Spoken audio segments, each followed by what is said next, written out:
ආසියාවේ ඇති විශාලතම පොල් තෙල් නිෂ්පාදන කටයුතු සහ පිරිපහදු කරන කර්මාන්තය වන BCC ආයතනයේද වැසියාමේ අර්බුදයකට ලක්ව තිබී වසර දෙකක් තුළ යලි ඉහළට ඔසවා ලාභ ලබන තත්ත්වයට පත් කළ ආයතනයක් ලෙස ඉදිරියෙන්ම සිටිනවා. ආණ්ඩුව බලයට පත් වී ඉතා කෙටි කාලයක් තුළ BCC ආයතන ඉතිහාසයේ ලැබූ ඉහළම විකුණුම් ආදායම ලෙස එක් මාසකදී රුපියල් මිලියන 124ක් උපයා ගැනීමට හැකි වීමද සුවිශේෂී තත්ත්වයක්.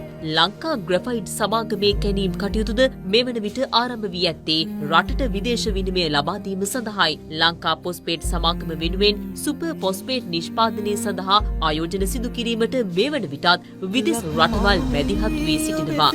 පොස්පේට් නිධිය යොදා ගනිමින් මෙරටදී පොහොර නිෂ්පාදනය කිරීම සඳහා ආයෝජකයින් කැඳවා ගැනීමට ටෙන්ඩර් කැඳවා අවශ්‍ය කටයුතු සිදු කරමින් පවතිනවා. ලෝකයේ හම්වන මිනිරන් අතුරින් ඉතාමත් උසස් තත්ත්වයේ සහ පිරිසිදු ස්වභාවික මිනිරන් ප්‍රභේදයක් වන නහර මිනිරන් ලෝකයේ වාණිජ මට්ටමින් නිෂ්පාදනය කරන එකම රට වන්නේ ශ්‍රී ලංකාවයි. මෙම මිනිරන් සඳහාද ලෝපුරා ඉහළ ඉල්ලුමක් පවතිනවා. අපේ රටේ මෙතෙක් මිනිරන් අපනයනය කළේ අමුද්‍රව්‍යයක් ලෙසයි. මේ වන විට කර්මාන්ත අමාත්‍යාංශය ග්‍රැෆීන් නිෂ්පාදනය සඳහා ආයෝජකයින් කැඳවා එම කටයුතුද සිදු වෙමින් පවතිනවා. විල්පත්තු අභය භූමියට ආසන්න අරුවක්කාලු ඉල්මනයිට් ඛනිජ වැලි නිධියේ කැණීම් කිරීම සඳහාද මේ වන විට ආයෝජන කැඳවා තිබෙනවා.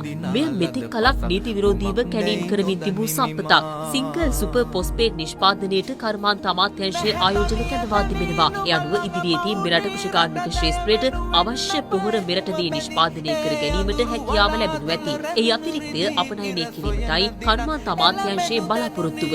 මෙම ඛනිජ සම්පත් වලින් උපරිම ප්‍රයෝජන ගැනීම සඳහාත් නීති විරෝධී කැණීම් වැළැක්වීම සඳහාත් මෙවන විට කර්මාන්ත අමාත්‍යාංශය, ආයෝජන මණ්ඩලය, භූවිද්‍යා හා පතල් කාර්යාංශය, පරිසර අමාත්‍යාංශය සහ අදාළ අනෙකුත් ආයතන සමග එක්ව ඛනිජ සම්පත් ජාතික ප්‍රතිපත්තියක් සකස් කර පාර්ලිමේන්තුවේ අනුමැතියටද ඉදිරිපත් කර තිබීමද විශේෂත්වයක්. මේ දක්වා එවැනි ප්‍රතිපත්තියක් සකස් කිරීමට මෙතෙක් පැවති කිසිදු ආණ්ඩුවක් කටයුතු කර නැති බවයි කර්මාන්ත අමාත්‍යාංශය පෙන්වා දෙන්නේ. පරන්තන් රසායන සමාගමෙහි ප්‍රධාන නිෂ්පාදන කර්මාන්ත ශාලාව ඉදිකිරීම මේ වසරේ ආරම්භ වූ අතර එය 2027 දී අවසන් කිරීමට නියමිතයි. 1985 දී වසා දැමූ පරන්තන් රසායනික කර්මාන්ත ශාලාව ලබන වසරේ මෙලෙස යලි ගොඩනැගෙන්නේ වසර 40කට පසුවයි.